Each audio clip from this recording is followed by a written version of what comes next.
तो भाई जब आप यूक्रेन और रशिया वॉर में जब आप पार्टिसिपेट कर रहे थे और आपने कॉन्ट्रैक्ट वगैरह सब साइन किया, तो पहला दिन पहली ट्रेनिंग क्या हुआ था उस दिन, ये बताओ। 3-4 महीने वॉर में हो, ना नहाए हो ना कुछ है, पीछे भी नहीं आ रहे, कैसे आए? पीछे आएंगे तो यूक्रेनियन आर्टिलरी, यूक्रेनियन तोपें या फिर यूक्रेनियन ड्रोन्स।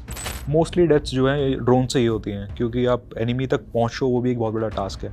पहले दिन बड़ा कन्फ्यूजन भरा था, वो आधी रात में हमें लेके आए एक जगह पे। अगली सुबह थोड़ा सा हमें भी डर लग रहा था, ऐसी क्या बात है हम बाहर नहीं निकल रहे। कितनी सैलरी दे रहे तुम? 2,40,000 रबल्स मिलते हैं, प्लस बोनसेस मिलते हैं। रशिया की ज़्यादा लोग मर रहे हैं ऐसा तो हो नहीं सकता, मर यूक्रेन के भी रहे हैं, बट वो न्यूज़ में नहीं दिखा रहे। कई साल बाद जब ये वॉर ख़त्म होगी तब पता लगेगा कि यूक्रेन की असल में हालत क्या है। तो दोस्तों, स्वागत है आपका एक और मज़ेदार एपिसोड में। आज का एपिसोड होने वाला है बहुत ही ज़्यादा इंटरेस्टिंग, क्योंकि दोस्तों हमने वॉर की बहुत बातें करी है। हमने इंडिया के बहुत ही अमेजिंग आर्मी वेटरन्स के साथ बात करी है जो अपने वॉर टाइम एक्सपीरियंसेस शेयर करते हैं। लेकिन आज पहली बार ऐसा होने वाला है हमारे पॉडकास्ट पे कि हमारे साथ एक ऐसे गेस्ट हैं जो कि ऐसे वॉर की एक्सपीरियंस को जी कर आए हैं, ऐसे वॉर का एक पार्ट रहे हैं जो अभी भी चल रही है। और वो इंडिया की वॉर नहीं है और वो इंडियन आर्मी के मेंबर भी नहीं है। हमारे साथ है जितेंद्र भाई, जो कि बहुत ही यंग एज के बंदे हैं, जैसे कि ये दिख ही रहे हैं। और ये चले गए थे रशिया यूक्रेन वॉर में पार्ट लेने के लिए। इन्होंने रशियन आर्मी की तरफ से बाकायदा पार्टिसिपेट करा वॉर में, और वहाँ पे जो भी वॉर में होता है पूरी एक्टिविटी में एक्टिवली इन्वॉल्व थे। और क्योंकि इंडियन गवर्नमेंट ने सभी इंडियंस को वापस बुला लिया, इनको भी वापस आना पड़ा रशिया से। तो आज हम जानेंगे रशिया यूक्रेन वॉर की क्या रियल साइड है और कैसे एक इंडियन वहाँ जाके रशिया की तरफ से फाइट कर रहा था और बाकी सारी चीज़ें। तो सबसे पहले स्वागत है भाई आपका। हाँ, थैंक यू, आपने इतने अच्छे से मेरा इंट्रोडक्शन दिया। भाई आपका काम ही ऐसा था यार। अब इसे अच्छा बुरा में तो कैटेगराइज नहीं किया जा सकता, पर ये काम बहुत यूनिक था भाई चटक कहेंगे इस चीज को, और जिगरा भी चाहिए कि एक इंसान जाए दूसरे देश की आर्मी के लिए लड़े। भाई ये अलग ही चीज है। ये थॉट आया कैसे आपके माइंड में कि भाई किसी और देश के लिए लड़ता हूँ? पता नहीं, बस मुझे ये चीज़ बड़ी एंटरटेनिंग लग रही थी और मुझे बहुत भाई पहले ये एंटरटेनिंग चीज लग रही थी आपको? वैसे भी मैं कॉल ऑफ ड्यूटी वगैरह बहुत खेलता था, तो नहीं, वैसे मैं मजाक कर रहा हूँ, ऐसा कुछ एंटरटेनिंग नहीं है वॉर में। पबजी ज्यादा खेल लिया मुझे लगता है। नहीं, पबजी नहीं, कॉल ऑफ ड्यूटी बहुत खेलता रहा, बट ये रीज़न नहीं है। एक्चुअल में मुझे बहुत फील हो रहा था कि यूक्रेनियन साइड हर कोई सपोर्ट कर रहा है, पूरी दुनिया सपोर्ट कर रही है, वेस्टर्न कंट्रीज, बट एक रशियन साइड है जिसको कोई सपोर्ट नहीं कर रहा। एक अकेला पड़ गया है एक देश, और वो एक अपने आप में एक मिलिट्री में सुपर पावर है। ऐसा क्या रीज़न है कि सब उसके ऊपर हावी होना चाहते हैं? और जब भी देखा जाए, मैं रशिया को देखता था, उसने कभी ये नहीं कहा कि ये रशिया की बात है, उसने कहा ये ईस्ट की बात है, और वो है वेस्टर्न कंट्रीज़ हम पे कंट्रोल करने की कोशिश कर रही हैं। चाइना भी यही कहता है कि वेस्ट यहाँ पर, वेस्टर्न पावर्स यहाँ इन्वाइट नहीं होनी चाहिए। तो मुझे थोड़ा लगा कि यार देशभक्ति ठीक है, बट ऐसा भी है कि हम कहीं ना कहीं वेस्ट के गुलाम तो नहीं बनते जा रहे, उनका प्रभाव हम पे ज़्यादा नहीं है। और जो रशिया है, क्या नाम है, चाइना है, ये कंट्रीज शायद उस कंट्रोल को ना होने में काफ़ी मदद कर रही हैं।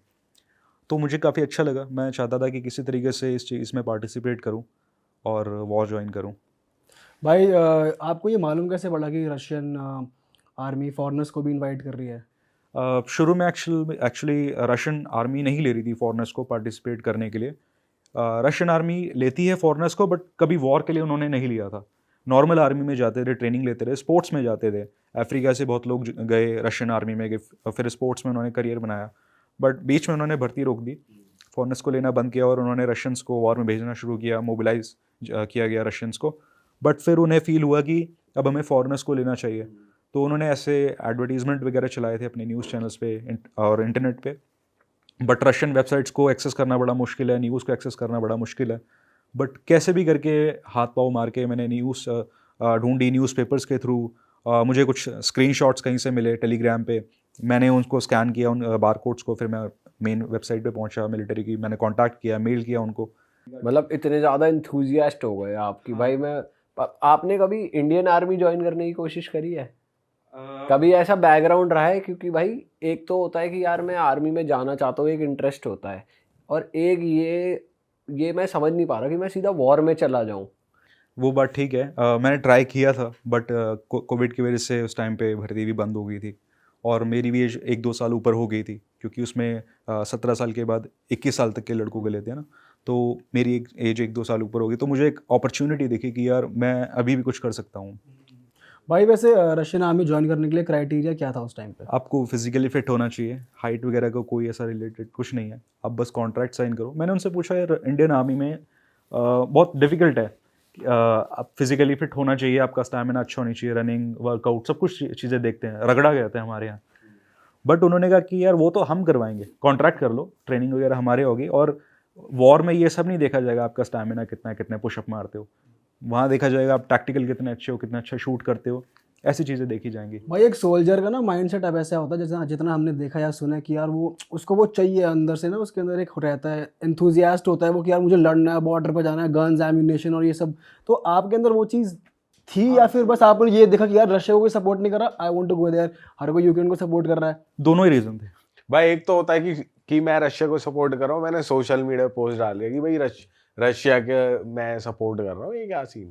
पर बिल्कुल बॉर्डर पे जाके खड़े हो जाना, उनके लिए लड़ना, ये तो बिल्कुल एक्सट्रीम डिसीजन ले लिया आपने। उसका रीज़न ये मैं ज़्यादा सोशल मीडिया यूज़ नहीं करता, तो इस तरह ये पोस्ट वगैरह नहीं डालता था, ये एक मजाक है। एक्चुअल में मैं चाहता था कुछ करना, करनी और कथनी में बहुत फ़र्क है, मैं कुछ करना चाह रहा था, सिर्फ कहने से नहीं।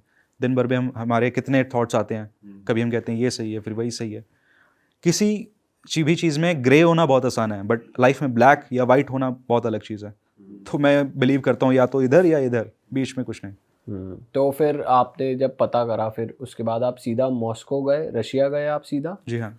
एज अ टूरिस्ट वीज़ा लेकर गए जी आप? हाँ, उस टाइम पे ई वीज़ा निकले थे, रशियन गवर्नमेंट ने निकाला था, 55 कंट्रीज़ इसमें अलाउ थी, ई वीज़ा, इलेक्ट्रॉनिक वीज़ा लेके आ सकती हैं। इंडिया भी उसमें था, मैंने इलेक्ट्रॉनिक वीज़ा लिया और 15 दिन का वीज़ा था।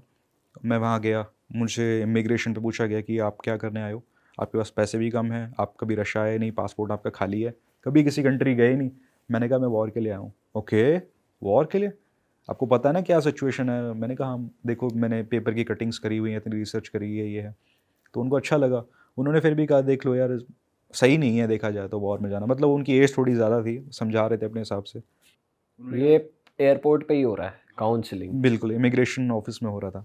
तो मैंने कहा देखो, अगर मैं यहाँ तक आया हूँ तो अच्छे से सोच समझ के ही आया हूँ। मैं तो बहुत पहले आना चाहता था, 2022 से वॉर चल रही है और मैं 2024 में आया हूँ, तो बहुत लेट हो गया हूँ मैं पहले ही। उन्होंने कहा ठीक है। उन्होंने कहा आप कैसे जाओगे? मैंने कहा देखो ये मेरे पास स्क्रीनशॉट है, मुझे इस ऑफिस में पहुंचना है। उन्होंने कहा यार आपको वो बड़ी प्रॉब्लम हो जाएगी, एक काम करते हैं मिलिट्री ऑफिस में कॉल कर देते हैं, आपके लिए कोई आ जाएगा। उन्होंने कॉल किया, कोई आया और बहुत अच्छे इंसान थे, और वो भी एक्स सर्विसमैन रह चुके हैं। चिचन्या वॉर में इन्होंने पार्टिसिपेट किया था रशियन आर्मी की तरफ से, वो रशियन थे। और फिर जब मैं उनके साथ गया, हम थोड़ा लेट हो गए थे क्योंकि उस टाइम स्नो वगैरह गिर रही थी और ट्रैफिक वगैरह बहुत ज़्यादा था, तो जाम ज़्यादा था। तो ऑफिस बंद हुआ, फिर उन्होंने कहा आप मेरे घर रुक जाओ, कोई दिक्कत नहीं है। एक रात में उनके घर रुका, अगले दिन जाके मैंने कॉन्ट्रैक्ट साइन किया। भाई कॉन्ट्रैक्ट में कोई ऐसा क्लॉज था जो आप एकदम सबसे अलग था कि यार अगर बाय चांस बंदा सर्वाइव नहीं कर पाता, उसके बाद क्या कॉन्सिक्वेंसेज है, फैमिली तक कैसे बात पहुंचेगी, या कुछ क्या था वो कॉन्ट्रैक्ट में, कुछ बता सकते हो आप? एक्चुअली होता क्या है कि वहाँ एक ट्रांसलेटर होता है, कॉन्ट्रैक्ट होता है रशियन में, बट आप कुछ भी पूछोगे वो जवाब देगा और कॉन्ट्रैक्ट के बारे में इन्फॉर्मेशन देगा आपको। और ऑनेस्टली बहुत अच्छा मुझे लगा एक्सपीरियंस वहाँ पे। ट्रांसलेटर ने मुझे सब कुछ अच्छे से बताया था और उसमें ये सब लिखा था आपने जो है एज अ वॉलंटियर पार्टिसिपेट कर रहे हो रशियन आर्मी में, इतने टाइम बाद आप रशियन पासपोर्ट भी ले सकते हो। कितने टाइम बाद? 6 मंथ्स के बाद अप्लाई कर सकते हो, 6 महीने सर्विस करने के बाद आप अप्लाई कर सकते हो। मैं अभी भी अप्लाई कर सकता हूँ, बट मैं रशियन पासपोर्ट लेना नहीं चाहता क्योंकि इंडियन गवर्नमेंट अलाउ नहीं करती कि आप 2 पासपोर्ट रखो। अगर मैंने रशियन पासपोर्ट ले लिया तो मेरी सिटीजनशिप चली जाएगी, क्योंकि मेरा थोड़ा सा ना लगाव है अपनी ज़मीन से, तो मैं नहीं चाहता कि दूसरा पासपोर्ट मुझे ज़रूरत है, मुझे नहीं लगता। ऐसा कुछ था कॉन्ट्रैक्ट में कि फाइनेंशियली भी सपोर्ट करेंगे आपकी हाँ, family? फाइनेंशियल सैलरी उसमें अच्छी है। और क्या नाम कितनी है, सैलरी दे रहे थे वो 2,40,000 रबल्स मिलते हैं, प्लस बोनसेस मिलते हैं। Per month? हाँ, कुछ बोनसेस भी आते हैं उसमें, ड्रोन शूट करने पे या फिर टेरिटरीज को कैप्चर करने में, कोई इंजरी हो जाए तब भी उसमें आते हैं। अच्छा, तो इंडियन रुपीस और रूबल्स इक्वली चल रहा है, 1-1 ही चल रहा है। हाँ। तो भाई जब आप यूक्रेन और रशिया वॉर में जब आप पार्टिसिपेट कर रहे थे और आपने कॉन्ट्रैक्ट वगैरह सब साइन किया, तो पहला दिन, पहली ट्रेनिंग क्या हुआ था उस दिन, ये बताओ। पहले दिन बड़ा कन्फ्यूजन भरा था। वो आधी रात में हमें लेके आए एक जगह पे, और मतलब अंधेरा हो रहा था, कुछ दिख नहीं रहा है, वहाँ लाइट्स वगैरह नहीं है, और बहुत ज़्यादा वो हड़बड़ाहट में थे जल्दी चलो जल्दी चलो जल्दी 20 पाइदियों मतलब रशियन में जल्दी जल्दी चलो रुको रुको जल्दी चलो।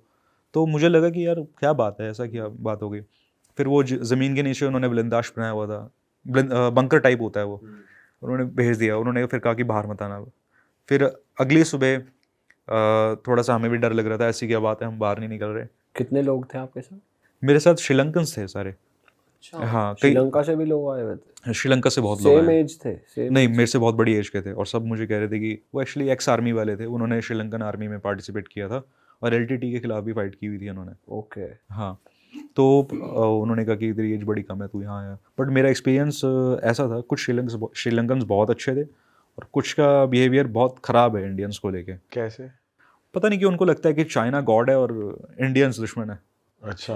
ऐसा सारे नहीं है, कई मेरे दोस्त भी थे, कई अच्छे लोग भी थे, बट ऐसा उनके मेंटालिटी ऐसी होगी, शायद उनकी पॉलिटिक्स ऐसी है उनकी कंट्री में कि इंडियंस को दुश्मन की तरह दिखाया जाता है वहाँ पे। ये नहीं पता था। सारे ऐसे नहीं है, बहुत अच्छे लोग भी हैं वहाँ पे।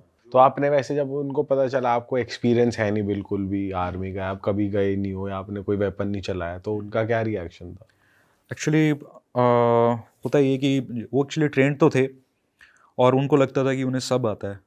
मैं किसी के बारे में बुराई नहीं कर रहा, हर तरीके के लोग होते हैं, कुछ अच्छे लोग भी थे, और ये बहुत बड़ा डिज़ास्टर रहा उन्हीं के लिए जो सोचते थे कि हम तो ट्रेंड है श्रीलंकन आर्मी में। बट जब उन्होंने वॉर देखी, उनको समझ आया कि हमने आज तक आर्टिलरी की आवाज़ नहीं सुनी, तोप की आवाज़, असल में टैंक के शल चलते देखे नहीं, बॉम्बिंग देखी नहीं इतनी ज़्यादा, क्योंकि श्रीलंका में ऐसी वॉर कभी हुई नहीं है। तब उनको पता लगा कि जो हमें आता है वो कुछ भी नहीं आता है। तो तब वो चीज़ें उनको महसूस हुई, और फिर उनका भी बिहेवियर मेरे साथ सेम जैसे ही हो गया था कि जैसे मैं फ्रेशर हूँ आप भी फ्रेशर हो। तो भाई फिर नेक्स्ट डे ट्रेनिंग में किस तरीके से ट्रेन किया जाता था आपको, और लैंग्वेज बैरियर कैसे तोड़ा आपने? लैंग्वेज के लिए ऐसा है कि मैं कोशिश करता था कि मैं अपने ही आसपास जो लोग हैं वो रशियंस के साथ में ज़्यादा टाइम बिताऊं। अगर मैं जिस लैंग्वेज के लोगों के बीच में रहूँगा तो मेरे पास कोई ऑप्शन नहीं है, उनको समझ आएगी रशियन और वो वही बोलेंगे। तो मुझे ही समझना पड़ेगा कि इस चीज़ को क्या बोलते हैं, इसको क्या बोलते हैं। और मेरे ऊपर काफ़ी ज़्यादा बर्डन था अपने माइंड के अंदर ही कि भाई अगर मैं लैंग्वेज नहीं बोल पाऊंगा ना, वॉर में टिकना नामुमकिन है भाई। वो चीज़ है, क्योंकि अगर आप किसी की बात समझ रहे हो वॉर में, तभी आप उसके लिए कुछ कर पाओगे और तभी वो आपके लिए कुछ करेगा। अगर हम एक दूसरे की बात नहीं समझ रहे हो, उसको लगेगा यार ये बंदा बोझ है यार। बट अगर आप उसके हेल्प कर रहे हो, उसकी लैंग्वेज समझ रहे हो, उसको प्रोटेक्ट कर रहे हो, क्योंकि क्या होता है, मान लो आप कुछ काम कर रहे हो, अगर सब कुछ उसे ही करना पड़ रहा है, मान लो वो कुछ तैयार कर रहा है, उसको ही ड्रोन की आवाज़ सुननी पड़ रही है या उसको ही दुश्मन को देखना पड़ रहा है, तो कहेगा भाई मुझे इसकी ज़रूरत क्या है, मैं खुद ही कर लूँगा। या तो अगर आप उसको हेल्पफुल हो, लैंग्वेज से ही हो सकती है वो चीज़, तो फिर वो आपका भी ध्यान रखेगा और फिर ही वो दोस्ती होती है, फिर वो बॉन्ड बनता है, फिर वो आपकी पेन समझेगा, आप उसकी पेन समझोगे। मतलब जो फॉरेनर्स थे उस आर्मी में, रशियन आर्मी में जितने भी फॉरेनर्स थे, वो लोग आपस में सपोर्टिव कम थे, they were just working for the money there. वो लोग भी फाइनेंशियल चीज़ से जूझ रहे थे, ऐसा कुछ था क्या? नहीं, ऐसा नहीं था। देखो दुनिया में हर तरीके के लोग हैं, ऐसे भी लोग थे, सारे ऐसे नहीं थे, बट सपोर्टिव थे एक दूसरे के लिए। ऐसा मैंने देखा, मुझे भी काफ़ी ज़्यादा महसूस हुआ, कई बार उन्होंने मुझे बचाया, कई बार ऐसा था कि मैं गया। क्या थी वो सिचुएशन, अगर आप बता सकते हो जब आप? सिचुएशन मैं आपको थोड़ा सा बताता हूँ। मैं अपना नाम साइड में रख के बोलता हूँ थोड़ा सा। मान लो पर्सन है XYZ, अब X शूट कर रहा है कहीं भी यूक्रेनियन के ऊपर या दुश्मन के ऊपर, और YZ घबरा गए, ओ माय गॉड हमें सरेंडर कर देना चाहिए, अगर हम ऐसे शूट करेंगे वो हमें पकड़ेंगे, फिर उनका बिहेवियर अच्छा नहीं होगा हमारे साथ, हमें मारेंगे। X कह रहा है भाई शूट करो, तो X फंस गया वहाँ पे। अब X को पीछे बोलना पड़ेगा रेडियो पे, भाई ये शूट नहीं कर रहे, मैं मेरा मरना तय है। अब पीछे वाले बंदे देख रहे हैं ये YZ की वजह से X मारा जाएगा और बंदा बढ़ गया, फिर वो आएंगे बचाने कि भाई X को निकालो यहाँ से, और ऐसा हुआ था X के साथ। तो मुझे लगता था कि, मुझे लगा, अभी भी फील होता है, उनको ज़रूरत नहीं थी निकालने की, बट उन्होंने निकाला, अपनी जान उसमें डाल के, रिस्क में लेके X को निकाला। और ऐसा तभी होगा आपकी बॉन्डिंग दूसरों के साथ अच्छी हो, आप हेल्पफुल हो लोगों के लिए। अगर आप किसी के लिए बर्डन हो तो उनको लगेगा भाई इतने लोग मर रहे हैं, एक ये मर जाएगा, क्या फर्क पड़ रहा है। बट भाई अपनी आर्मी का होकर भी वो लोग ऐसा बर्डन ले लेते थे, मतलब? नहीं, बर्डन वही है जो कुछ कर नहीं पा रहा उनके लिए, चाहे वो कोई भी हो। अगर मैं वॉर में हूँ या कोई भी है, मैं यही तो देखूंगा ना कि यार ये बंदा मेरी हेल्प कर रहा है, मेरा दोस्त है, मुझे इसको बचाना पड़ेगा। आप एक ग्रुप में हो तो एक तरीके से एक बॉन्ड होना चाहिए आपस में। अगर एक बंदा ऐसा है जो सिर्फ अपना देख रहा है, कुछ काम करके राजी नहीं है, मैं कहूँगा यार भाड़ में जाए, मुझे इसका नहीं देखना, मैं अपना देखूंगा, उसको क्यों देखूँ। जितना हमने सुना सोल्जर्स का आज तक ये मूवीज में भी देखा है इंडियन सोल्जर्स को लेकर, भाई वो लोग बहुत ज़्यादा देशभक्त होते हैं और मरने मारने को तैयार होते हैं और दोस्त की भी सपोर्ट करने के लिए एवर रेडी रहते हैं। तो वो चीज़ आपने वहाँ नहीं देखी। बट वो कामचोर नहीं है ना इंडियन आर्मी में। भाई वो कंपेयर नहीं कर सकते ना, वो ट्रेंड है, उनकी ट्रेनिंग हुई है कि आप पीछे नहीं हटोगे, आप घबराओगे नहीं। यहाँ पे सारे दूसरे देश से आए हैं, वो ये सोच सकते हैं मैं इस देश के लिए क्यों मरूं, मैं साले बच जाऊं। मैं रशियन आर्मी के साथ था, फॉरेनर मेरे साथ कोई नहीं था जब मैं वॉर में चला गया था, क्योंकि क्या होता है ट्रेनिंग के बाद आप छांटा जाता है कौन कैसा बंदा है, किसको किसके ग्रुप में भेजा जाए। मैं स्टोरमा वीक था, मतलब ये ऑफेंसिव ऑपरेशंस करते थे जिनके साथ मैं था। तो आपने ट्रेनिंग में बहुत आउट परफॉर्म करा था क्या? हाँ, मेरे लैंग्वेज में ठीक था, मैंने कुछ फ्रेंड्स भी वहाँ बना लिए थे। एक वहाँ फ्रेंडशिप बहुत काम आती है उस एरिया में। और कोई आपका दोस्त है तो वो आपका भला सोचेगा, आप उसका भला सोचोगे। कितने दिन की ट्रेनिंग थी? 15 दिन की ट्रेनिंग थी, बट मुझे 9 दिन की मिली थी, क्योंकि आगे थोड़ा ज़्यादा लोगों की ज़रूरत थी, तो उन्होंने कहा कि यार इनको भेज दो। तो ऐसा आपको लगता है कि आपको उन्होंने एज अ मीट ट्रीट करा कि इसको आगे आगे रखो, मरेगा तो ये मरेगा? मुझे ऐसा फील नहीं हुआ। रीज़न ये है कि मैं जिनके साथ रहा वो बहुत ज़्यादा ट्रेंड बंदे थे, 2-3 साल उनको हो गए थे, और उनका काफ़ी अच्छा मेरे पे बिहेवियर ये था, भाई तू टेंशन मत ले, हम हैं, ठीक है ना। और उन्होंने कहा भाई तू ट्रेनिंग में क्या ही सीखेगा, ट्रेनिंग में तू सीखेगा शूट करना, बट जब रियल में ज़रूरत होती है ना उस चीज़ की, तो वो चीज़ काम नहीं आएगी, प्रैक्टिकल यहीं सीख तू अब। तो उन्होंने काफ़ी चीज़ सिखाई। तो आपको दोस्ती के चक्कर में ले गए कि चल? हाँ, तो कहाँ पे ले गए, मतलब आपको सीधा यूक्रेन में ही ले गए या रशिया के किसी टेरिटरी में आप थे? यूक्रेन के अंदर ही। शुरू में कुछ दिन ट्रेनिंग मॉस्को में हुई थी मेरी, बट हुआ क्या था, थोड़ा इंडियन गवर्नमेंट का जोर पड़ा और कॉन्ट्रैक्ट कैंसिल हो गया मेरा कुछ दिन बाद ही। फिर मुझे बड़ा ख़राब लगा, यार मैं तो आया इसी चीज़ के लिए हूँ। फिर हुआ ये कि मेरा एक श्रीलंकन दोस्त था, उसने दूसरी सिटी से ज्वाइन किया था, मैं दूसरी सिटी में चला गया, नेक्स्ट डे मैंने वहाँ से ज्वाइन कर लिया। उसके बाद मैं चला गया यूक्रेन, फिर उसके बाद ट्रेनिंग यूक्रेन में हुई। और जो मेरे साथ के लोग थे, रशियंस थे, फिर उन्होंने मुझे ट्रेनिंग कराई। मैं उनको बताता था कि मेरे ट्रेनिंग में ये नहीं किया, ये नहीं किया। अच्छा, आरपीजी नहीं चलाया, ग्रेनेड नहीं चलाया, कोई नहीं मैं चलवाता हूँ, इसको पकड़ाओ आरपीजी, सिखाओ कैसे चलाना। कैसा रिकॉइल था आरपीजी चलाने का? है तगड़ा है, वो कोई इसके आसपास नहीं होना चाहिए जब वो चल रहा हो, उसका पीछे का प्रेशर इतना ज़्यादा है, पीछे वाले की गर्दन उड़ जाएगी। हाँ। वो खुद ही उड़ जाएगा, अच्छा, सेफ नहीं होगा जो किसी। अपने शोल्डर पे आरपीजी रख के चला रहा है उसका शोल्डर भी डिसलोकेट हो सकता है? नहीं, मुझे इतना तो स्ट्रांग नहीं लगा। एक्चुअली क्या होता है कि 2 पार्ट्स होते हैं, एक होता है एक्सप्लोजिव होता है और एक दूसरा पार्ट होता है जो एक जगह से दूसरी जगह लेके जाता है। बट इतना भी झटका नहीं है कि शोल्डर डिसलोकेट हो जाए। मुझे लगता है एक बच्चा भी उसे चला सकता है। जब आपने पहले गन चलाई पहले, तो आया रिकॉइल शोल्डर पे? जितना मैंने एक्सपेक्ट किया था वैसा तो नहीं था, जैसे लोग कहते हैं भाई बहुत झटका लगता है, ऐसा मुझे लगा नहीं। कौन सा वेपन चलाया आपने? AK-12 और AK-74। AK-12 इतनी अच्छी राइफल नहीं है वॉर में, सिटी के लिए बहुत अच्छी है अगर पुलिस वालों को दी जाए। वॉर में बारिश हो रही है, कीचड़ है, साफ़ सफाई के लिए कई बार आपके पास टाइम नहीं है, कभी भी कोई भी आ जाता है, शूट करना पड़ता है, तो वहाँ पे AK-74, AK-47 ऐसी राइफल्स अच्छी हैं। AK-74 is like a machine gun? नहीं, AK-74 AK-47 का ही एक अपडेटेड वर्जन है। इसको थोड़ा लाइट वेट बना दिया, इसकी बुलेट थोड़ी छोटी कर दी, इसकी एक्यूरेसी ज़्यादा अच्छी है, वो बात है।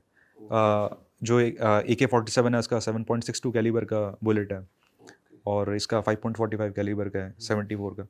सेम ही है, आप फ़र्क नहीं बता पाओगे देख के, बट मैगज़ीन को देख के फ़र्क पता लग जाता है, उसके बुलेट साइज़ को देख के पता लग जाता है। भाई 8 दिन की ट्रेनिंग में आपकी एमिंग इतनी अच्छी हो गई कि आप बंदा ही गिराओगे सीधा? नहीं, ऐसा नहीं है, एमिंग तो नहीं अच्छी थी, बट आप बेसिक सीख जाओगे, उसमें बेसिक ही सीखोगे आप।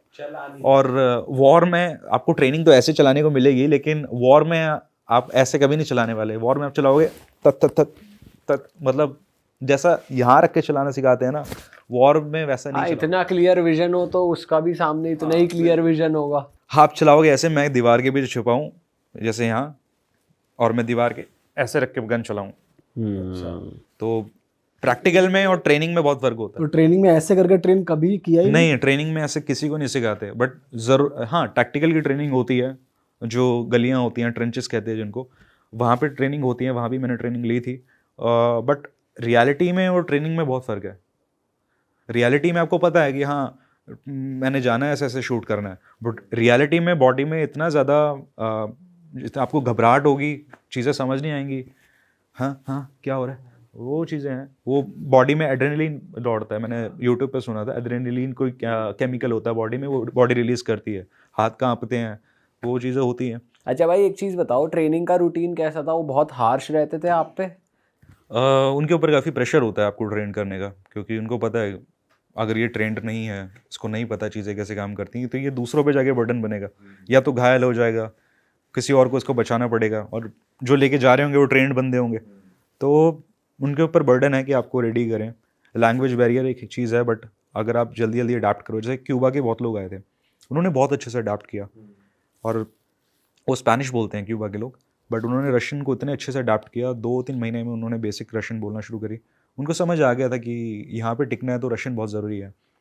बट कुछ एशियंस थे, जैसे इंडियंस भी हैं, श्रीलंकन्स भी हैं, हम शायद थोड़े ऐसे हैं, हम थोड़ा हर चीज़ को लाइटली ले लेते हैं। जब तक ठोकर नहीं खाएंगे तब तक अकल नहीं आएगी, वो बात है। और कि हो जाएगा, अरे हाँ, मैं इटालियंस के साथ में था, वो वॉर से पहले ही इतना ज़्यादा ट्रेनिंग करते थे अपने रूम के अंदर भी। कुछ दिन जहाँ रुके हुए थे हम वॉर से पहले, ट्रेनिंग तो मिल ही रही है, बट प्लस में ये भी कर रहे हैं, और वो मुझे भी करवाते थे क्योंकि मैं उनका रूममेट था, तो मुझे वो बहुत अच्छी लगी। हुआ क्या था, एक चीज़ मैं और बताऊँ, जब मैं मॉस्को में था तो मिलिट्री स्कूल गए थे, मुझसे पूछा गया रशियन ने, भाई इंडियंस भी हैं यहाँ पे, एक रूम है। मैं उनके पास गया, पत्ते वगैरह खेल रहे थे वो, अच्छा। और कमरे की उन्होंने माँ बहन कर रखी थी, सिगरेट वगैरह पी के कहीं भी फेंक रखा है। भाई वो 5 स्टार होटल जैसा रूम दिया उस टाइम पे, उस कमरे की माँ बहन। मुझे अच्छा लगा, इंडियंस मिले मुझे यहाँ पे, बट वो बड़ा लाइटली ले रहे थे। लाइटली कैसे ले रहे थे वो कि हो जाएगा? अरे पत्ते खेल रहे हैं जब वॉर की सिचुएशन में, पत्ते चल रहे हैं, सुट्टे चल रहे हैं, तो लाइटली लिया जा रहा है। भगवान ही बचाएगा भाई, जय बाबा की, भगवान ही बचाएगा। बट उनमें अब मैं क्या ही बोलूँ, वो तो सही नहीं था। फिर इटालियंस के बारे में मुझे बताया रशियन बंदे ने, तो मैंने कहा ठीक है इटालियंस का रूम दिखाओ। उनका रूम एकदम साफ, एकदम ऐसा लग नहीं रहा कोई रह रहा है। 3 बंदे थे, तीनों इटालियन, उनका बिहेवियर मेरे से बहुत अच्छा था। उन्होंने बोला कहाँ से हो, उन्होंने बोला कि पाकिस्तान से, अफगानिस्तान से। मैंने कहा इंडिया से। अच्छा। उन्होंने कहा वहाँ और भी इंडियंस हैं वैसे। मैंने कहा अच्छा। मैंने कहा भीड़ बहुत है। कह रहे यहाँ जो। फिर मैं इटालियंस के साथ रहा। भाई वो पूरा दिन मेरे को खाली बैठने ही नहीं देते थे। भाई टॉर्निकेट बांधना सीख, राइफल पकड़ना सीख, कैसे जल्दी जल्दी लोड करते हैं बुलेट, वो करना सीख। वो खाली बैठने ही नहीं भाई देते थे। इटालियंस इतने डेडिकेटेड थे रशिया की तरफ से लड़ने के लिए। हाँ, एक्चुअली क्या था, उन्होंने शादी यहाँ करी हुई थी रशिया में, इटालियंस थे, बट तीनों की शादी रशिया में हुई थी। और वो थे इस चीज़ को लेके बहुत ज़्यादा क्या कहते हैं, जोश में वॉर के लिए। और वो संगत मुझे भगवान ने शुरू से बहुत अच्छी दी, और उन्होंने मुझे ट्रेनिंग में बहुत हेल्प करी। कई चीज़ें ऐसी थी जो मुझे ट्रेनिंग में नहीं पता लगी, उन्होंने मुझे बता दी। कई ऐसी भी चीज़ें थी, जैसे कि जैसे जल्दी जल्दी बुलेट्स वगैरह लोड करना, मैगजीन जल्दी बदलना, बैंडेज कैसे बांधनी है। अब जैसे रशियन आर्मी सिखा रही है बैंडेज कैसे बांधनी है, ठीक है, आपके पास बैंडेज नहीं भी है या फिर एक ही है, तब क्या करोगे। तो वो सैनिटरी पैड्स का जुगाड़ था उनके पास। उन्होंने कहा ये सैनिटरी पैड्स हमेशा अपने पास में रख, घाव लग जाए सैनिटरी पैड लगा। अच्छा तेरे पास बीटाडीन नहीं है, चल कोई नहीं, ये रख ले। अब मतलब अपनी तरफ से गिफ्ट वगैरह देना है, ये रख ले। कई चीज़ें ऐसी थी जो उन्होंने मुझे गिफ्ट में दे दी कि तू ये रख ले, तू चाकू रख ले। भाई चाकू किस काम का, भाई वहाँ कैन खोलने के काम आएगा। तो आपको खाना कैन में मिलता था? बिल्कुल, वो क्या कैन मीट होता है, पैक मीट होता है उसमें। एंड वो वेजिटेरियन होता है, नॉन वेजिटेरियन? मीट होता है, वो पिग का भी हो सकता है, काउ लिखा होता है उस पर, करोवा स्विनीना, मतलब उस पिग का है या काउ का, उस पर लिखा होता है। मैं काउ का नहीं खाता था, मैं पिग का खा लेता था। और कभी कभी किस्मत अच्छी है तो एग्स भी आते हैं, ये वॉर के दौरान की बात है। कभी कभी किस्मत अच्छी हो तो एग्स आ जाते हैं, यईत सा कहते हैं रशियन में उसे। अच्छा भाई, इस दौरान आपके घर में ये पता है कि आप रशिया सिर्फ घूमने गए हुए हो, हाँ, तो अभी तक आप घर में बात कर रहे थे, हो रही थी बातें? हाँ मैं बात कर रहा था, और मैं उनको कह रहा था मैं एक नॉर्मल जॉब कर रहा हूँ रशिया में, एक रेस्टोरेंट में जॉब कर रहा हूँ। और पैसे भेज रहे थे आप घर पे? शुरू में नहीं भेज रहा था, मैंने कहा था कि यार मैं अभी थोड़ा सा टाइम लगेगा, थोड़ा यहाँ सेटल वेटल हो जाऊँ, मतलब अपने अच्छे रहने की जगह हो जाए, काम सेट थोड़ा हो जाए। शुरू में नहीं भेज रहा था, और शुरू में पैसे आ भी नहीं रहे थे। 1 महीना पूरा होने के बाद पैसे आना शुरू हुए थे। तो इंडियन बैंक अकाउंट में ही आ रहे थे? नहीं, उन्होंने एक अकाउंट खुलवा के दिया था रशियन आर्मी ने, उसमें ही पैसे आते थे। एक ATM कार्ड देते हैं आपको। भाई थोड़ी वॉर की बात करते हैं यार। थोड़ा सा मुझे ये बताओ, आप कहाँ पोस्टेड थे, कौन से एरिया में? वो सिटी एरिया था जहाँ जैसे हम देखते हैं बिल्डिंग टूटी हुई होती है, या जंगल वाला एरिया, बाउंड्री वाला एरिया था, कैसा था? कुछ जो मारियोपोल हिस्सा है वो सिटी का एरिया है, बट अब वहाँ यूक्रेन आर्मी नहीं है। वो रशिया ने कैप्चर कर लिया पूरा? जी हाँ, वो मारियोपोल पूरा डिस्ट्रॉय हो गया था, और रशिया ने उसे बहुत अच्छा बनाया, बहुत सुंदर बनाया अब। और बहुत पैसा लगा है, बहुत इंजीनियरिंग लगी है वहाँ पे उसको तैयार करने में, और वो देखने लायक है। मुझे लगता है वो न्यूयॉर्क से भी ज़्यादा खूबसूरत है। जैसा मैंने न्यूयॉर्क, मैं कभी न्यूयॉर्क गया नहीं, बट जैसा मैंने देखा है मूवीज़ में वैसे उससे तो बेहतर है बहुत ज़्यादा। और जो भी जिससे डिस्ट्रॉय हुए हैं वॉर में, रशिया ने उन्हें बहुत अच्छे से बनाया बाद में। बट ऐसा नहीं कि कब्जा कर लिया, इसको लूट लिया, नहीं, उसे ऐसा ट्रीट किया गया जैसे रशिया का ही पार्ट है। और वहाँ लोग यूक्रेनियंस भी हैं, यूक्रेनियंस हैं, सिविलियंस जो थे? जी हाँ। बाकी मेरी जो सर्विस थी वो ज़पोरोजिया में थी। अच्छा, तो आपका मेन टास्क क्या दिया था उन्होंने कि बस किल करो, मतलब किल नहीं, मतलब अपने आप को प्रोटेक्ट करो और डिफेंड करो। कभी कभी ऑफेंसिव ऑपरेशंस भी होते थे, एनिमी प्रॉपर्टी को डिस्ट्रॉय करो, टैंक्स हो गए, कार्स हो गई, ऐसी चीज़ें हैं। और मेन जो क्या हुआ कि मेरे साथ मेरा एक बहुत अच्छा दोस्त था, अब वो इस दुनिया में नहीं है, तो उसने कहा कि जिस तू ग्रुप, रशियन था वो? हाँ वो रशियन था एक्चुअली, वो था क्राइमिया से, बट कुछ टाइम बाद 2014 में क्राइमिया ने को रशिया ने अपने अंदर ले लिया था।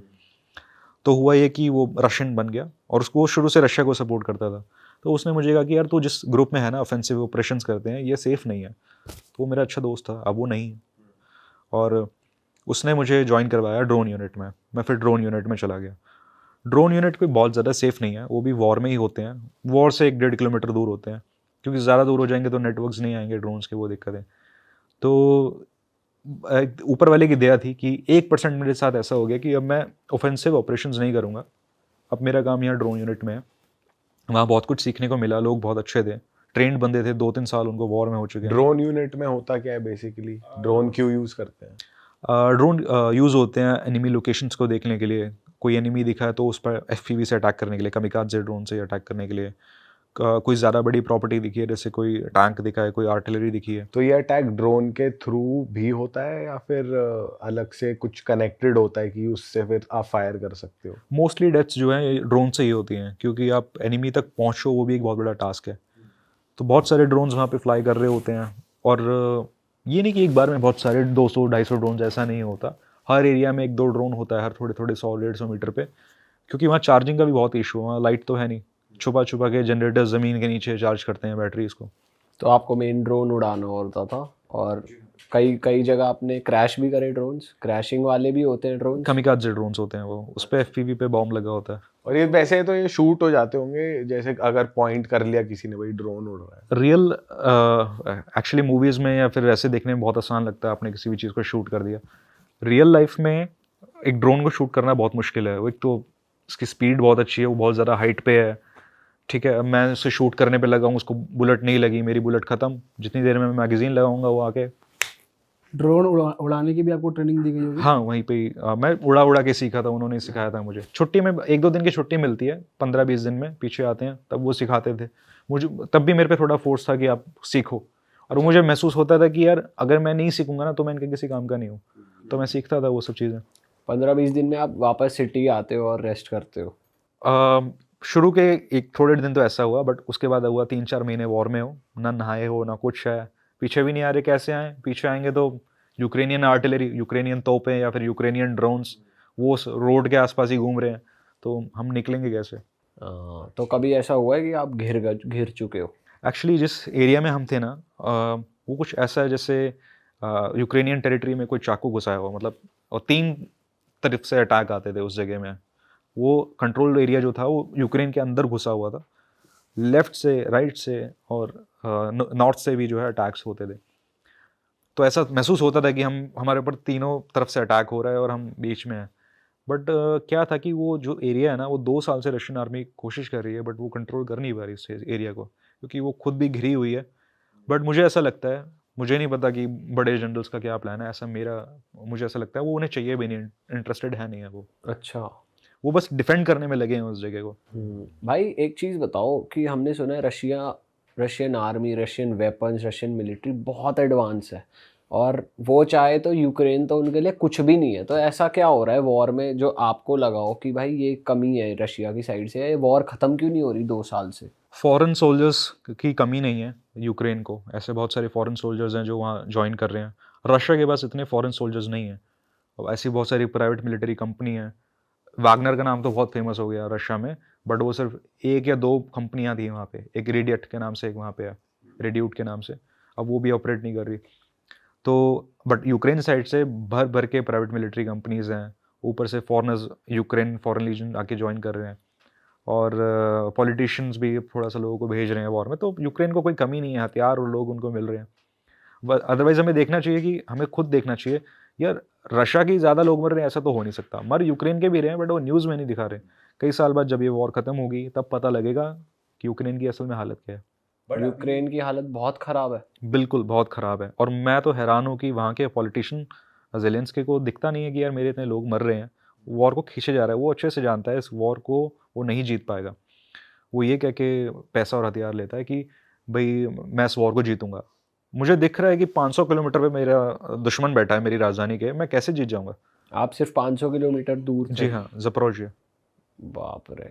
और भाई रशिया पे ऐसा क्या है जो हमारे इंडियंस पे नहीं है? मतलब इंडियन वॉरफेयर में कितना एडवांस है, आपको क्या नॉलेज के हिसाब मुझे ऐसा लगता है, जो मैं देखता था 24 घंटे आर्टिलरी चल रही है, तोपें चल रही हैं, 24 घंटे टैंक से शेल शूट हो रहे हैं, 24 घंटे रॉकेट्स यूज़ हो रहे हैं। इतना असला शायद हमारे पास नहीं है, और हमें ज़रूरत है इसकी, इंडिया को ज़रूरत है। और मुझे ऐसा लगता है कि रशियन आर्मी बहुत फोकस करती है, जो उनके पास सोल्जर्स, ट्रेंड सोल्जर्स हैं, फ्रेशर्स नहीं, ट्रेंड, उनकी बहुत ज़रूरत है। और जैसे यहाँ अग्निवीर आ गया 4 साल में, अब उनको बाहर निकाल दिया जाएगा। 4 साल बाद वो तो खुद ये सोच रहे होंगे कि यार मैं तो इसी चीज़ में अच्छा था मिलिट्री में, मुझे अचानक निकाल दिया गया, मैं आगे क्या करूँगा। जो कि ऐसा होता है, PTSD कह लो या कुछ कह लो। यहाँ वॉर नहीं है, बट कश्मीर या फिर मणिपुर जैसे जो इलाके हैं, मणिपुर में 1600 दिन से भी ज़्यादा हो गया शायद, वहाँ भी फाइट चल रही है। तो अगर हम ऐसे ट्रेंड बंदों को 4 साल में निकाल देंगे, जो ऐसी सीन्स देख चुके हैं, तो ये हमारा नुकसान है। हमें ऐसे लोगों की ज़रूरत है जो अपनी लाइफ को डेडिकेट कर दें इस चीज़ को लेके, इस मिलिट्री में। हम अपने आप को कमज़ोर कर रहे हैं हर 4 साल में इन लोगों को खोकर। जी, आप नॉर्मल लाइफ में चले जाओ। अगर मैं टेक वाइज बात करूं, यूक्रेन की आर्मी और रशिया की आर्मी कौन सी ज़्यादा बेटर थी कि भाई इनके पास ज़्यादा है? दोनों तरफ से बहुत ज़्यादा है। रशिया ने भी बहुत फोर्स किया अपने आप को कि मैं और टेक्नोलॉजी में आगे हो सकूं, बट मुझे ऐसा लगता है कि यूक्रेन के पास ये एक एज था। दुनिया भर की कंट्रीज उसको सपोर्ट कर रही हैं, वेस्ट की कंट्रीज हैं, और क्या नाम है इसका, अमेरिका है। तो टेक्नोलॉजी वाइज उनके पास बहुत अच्छी एज है। रीज़न ये है कि जो रशिया, इसके पास ज़्यादातर हथियार सोवियत हथियार हैं, बड़े हथियार हैं, ज़्यादा बड़े धमाके कर सकते हैं जैसे फैब वगैरह, मगर एक्यूरेसी बहुत अच्छी नहीं है, जिसकी बहुत ज़्यादा ज़रूरत है। वैसे आपने जो सोल्जर्स से वहाँ पे बात करने की कोशिश करी, उनकी क्या थिंकिंग है, वो क्या सोचते हैं वॉर के बारे में जो ये रशिया और यूक्रेन का चल रहा है? वो सच्चाई है कि हर सोल्जर ये चाहता है कि ये वॉर ख़त्म हो जाए, जिससे देशभक्ति वाली जो फीलिंग होती है ना, मैं अपने देश के लिए लड़ रहा हूँ, ये कुछ दिन तो आपका साथ देगी, बट आपको दिख रहा है यार 1 साल 2 साल ऐसे बीते ही जा रहे हैं, वॉर ख़त्म ही नहीं हो रही है। तो मेंटली आपको बस यही चाहते हो कि मैं बस अपने घर पे जाके बेड पे सो जाऊँ, अपनी फैमिली के साथ टाइम बिताऊँ। बट कुछ के अंदर ये रेज है कि भाई यूक्रेन को ख़त्म करना है बिल्कुल ही। एक्चुअल में सच बताऊँ, मुझे ऐसा कोई भी नहीं मिला रशियन आर्मी में जिसने कहा कि यार हमें यूक्रेन को ख़त्म करना है। उनके मन में अब ऐसा कुछ नहीं है। वो अपना रोल निभा रहे हैं, अपना किरदार निभा रहे हैं वॉर के अंदर, बट अब वो चाहते हैं कि वॉर ख़त्म हो जाए। भाई आपके माइंड में पर्सनली ऐसे क्वेश्चंस आते थे उस टाइम पे, अगर मैं रशिया की तरफ से लड़ाई कर रहा हूँ, वॉर में पार्ट हूँ, सामने वाले देश में बहुत इंडियंस भी हैं, बहुत बच्चे भी हैं, तो उनको हार्म पहुँच सकता है? एक्चुअली मैं ऐसे किसी यूनिट का हिस्सा नहीं था जिससे आम लोगों पे अटैक हो, तो मुझे ऐसे कभी फील नहीं हुआ।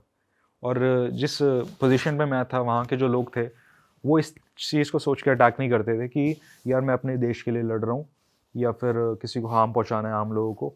जैसा कि मैंने कहा, देशभक्ति वाली फीलिंग नहीं थी वहाँ। फीलिंग ये थी भाई मुझे मारना पड़ेगा, नहीं तो वो मुझे मार देंगे। अपने आप सर्वाइवल पे बात आ गई थी। जी हाँ, बिल्कुल। ये जो देशभक्ति वाली जो फीलिंग होती है ना, वो कुछ टाइम बाद आपका साथ छोड़ देती है। वो आप ज़्यादा दिन तक अपने दिमाग को नहीं समझा पाओगे। बट वैसे भी आप उस यूनिट में थे ही नहीं जहाँ पर सिविलियंस या नॉर्मल लोगों तक अटैक पहुँचे। ऐसा नहीं है, हमारी कुछ 1.5-2 किलोमीटर पीछे यूक्रेनियंस थे, क्योंकि वो हिस्सा तो रशिया ने कब्जा कर लिया ना।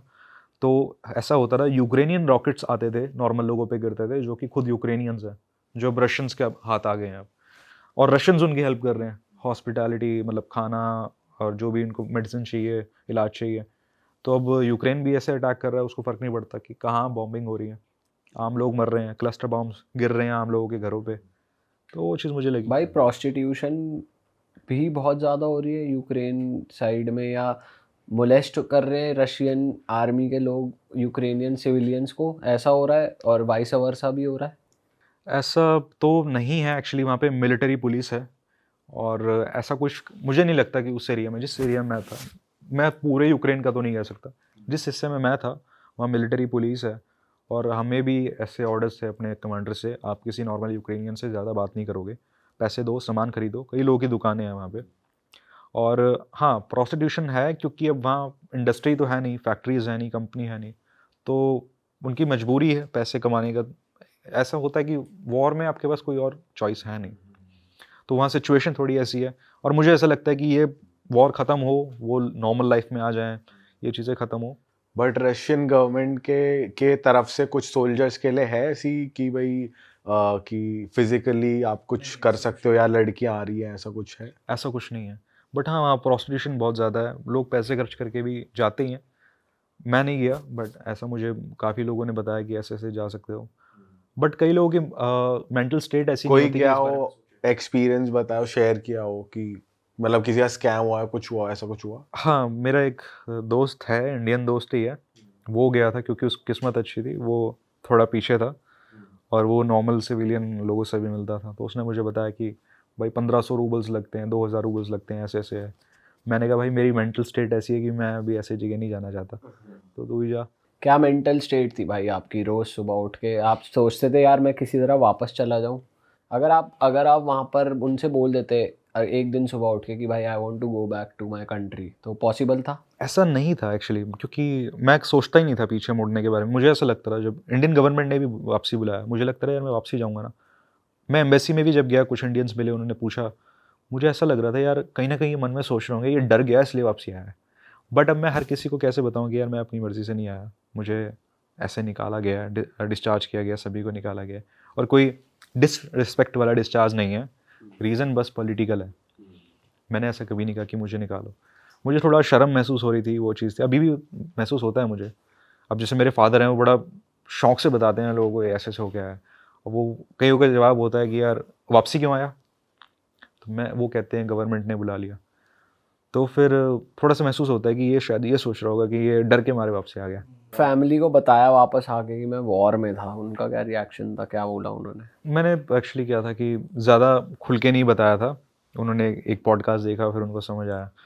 तो अब वो उनको लगता है कि ज़िंदा वापसी आ गया तो ऊपर वाले की मेहरबानी है, वो सब चीज़ें हैं। और ये जो है मेंटल स्टेट का ऐसा है, मैं थोड़ा सा कंफ्यूज हूँ, मैं सही क्या हूँ गलत क्या हूँ उस चीज़ को, लेकिन मुझे सही कहना पड़ेगा, अदरवाइज़ अगर मैं अपने आप को सही नहीं कहूँगा तो यहाँ ठीक नहीं रहेगा, तो मुझे रीज़न देना होगा अपने आप को। बट कहीं ना कहीं मुझे फील होता है कि कोई दुनिया में कोई भी वॉर है ना, वो कहीं ना कहीं बिजनेस ही है।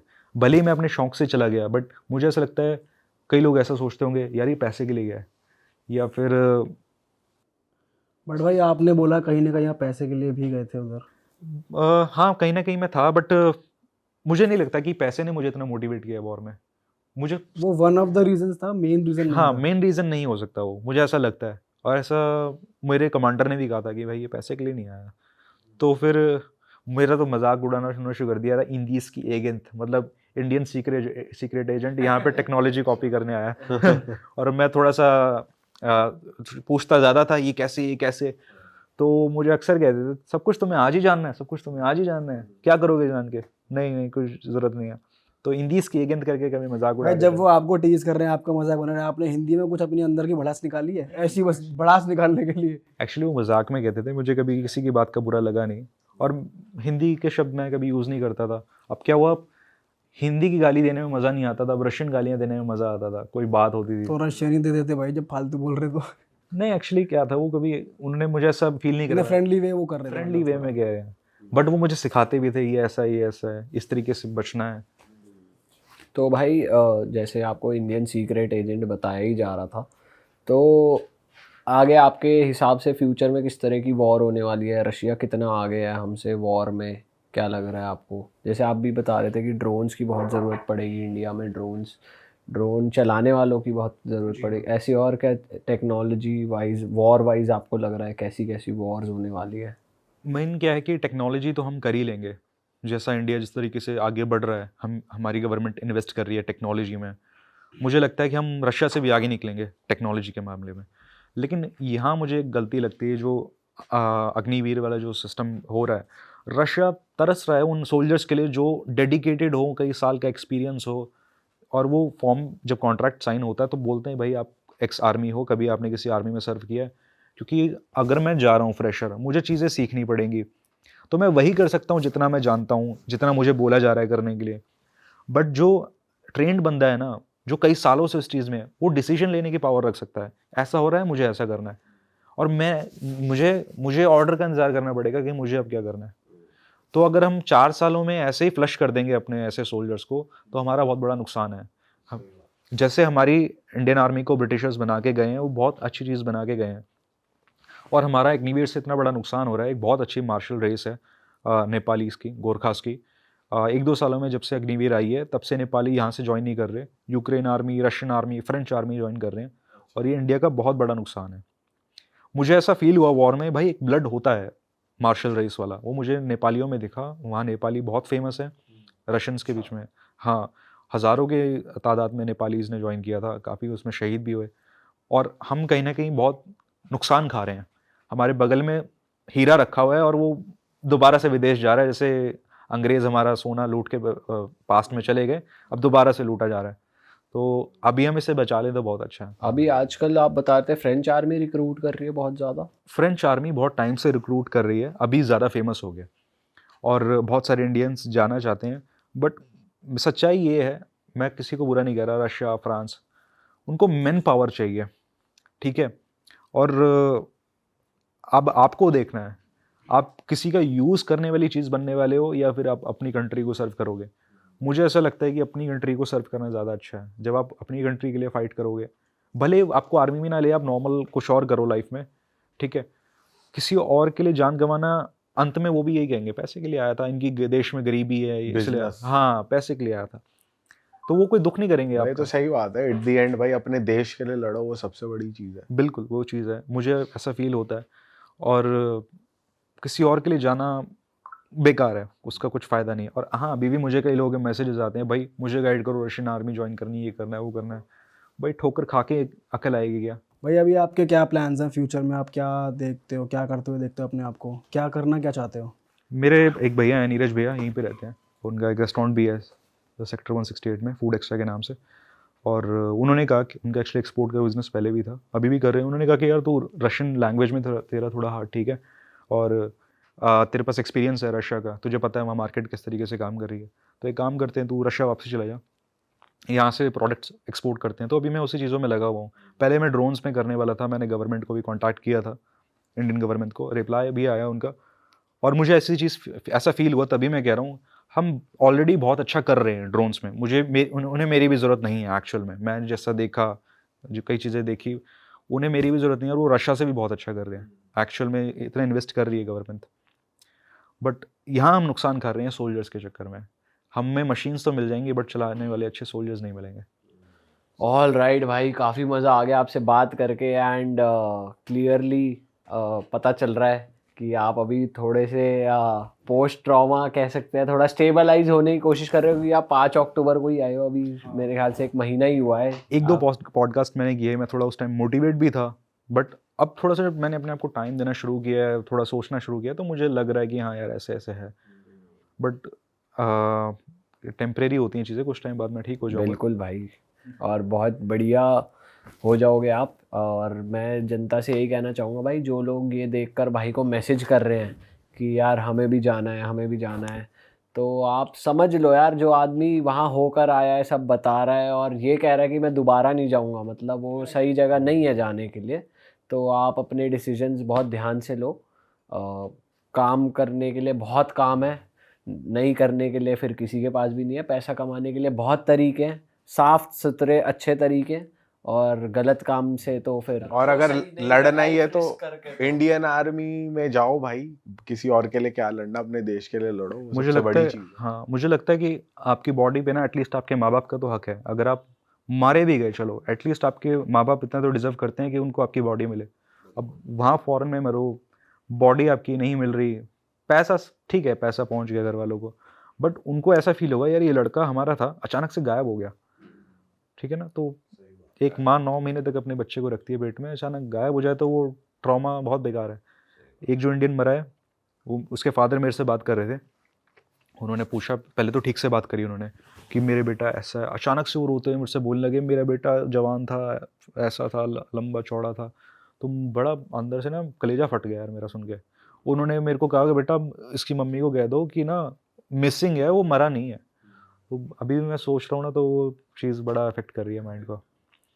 तो दोस्तों अपने डिसीजन सोच समझ के अच्छे से लो और लाइफ में अच्छा करो। और अच्छा करो, खुश रहो, मस्त रहो। थैंक यू सो मच भाई, आपने आकर यहाँ पर अपना एक्सपीरियंस शेयर करा। आई होप ऑडियंस को कुछ ना कुछ उनके लिए लाइफ चेंजिंग रहेगा इस पॉडकास्ट के बाद। और हम मिलेंगे आपसे बढ़िया से एपिसोड के साथ। टिल देन अपना ध्यान रखिए। भाई को हमारे इंस्टाग्राम पे फॉलो कर लीजिए, इनका इंस्टाग्राम यहाँ स्क्रीन पर आ रहा था। और बस यार मिलते हैं। आप जाते जाते कुछ कहना चाहोगे? अपनी आपको जो लाइफ मिली है बहुत अच्छी है। मैंने दुनिया में जो हो रहा है उसके हिसाब से बता रहा हूँ। कईयों की किस्मत इतनी ख़राब है, वो अपनी लाइफ को चेंज नहीं कर सकते। वो वॉर में हैं, आज सिचुएशन आप देख ही रहे हो दुनिया भर में क्या हो रहा है, फ़िलिस्तीन में या यूक्रेन में। आपकी किस्मत बहुत अच्छी है, आपके पास सर पे छत है, एक सुरक्षित देश है, ठीक है, और इसका अच्छा यूज़ करो। अपने लिए प्रॉब्लम मोल मत लो किसी दूसरे देश में जाके लड़ने के लिए। फ्रांस आर्मी में आप जाना है, दुनिया भर के लोग जा रहे हैं, बट आपको कैसा ट्रीट किया जाएगा, आप उनके लिए क्या हो, सिर्फ एक मैन पावर हो, सिर्फ एक नंबर हो रजिस्टर पे लिखा हुआ, और कुछ नहीं हो। तो अपनी लाइफ को यूज़ करो अपने लिए, अपने माँ बाप के लिए, कुछ अच्छा करो लाइफ में। ऑल राइट भाई, मिलते हैं हम नए पॉडकास्ट में। टेक केयर जी, बाय बाय।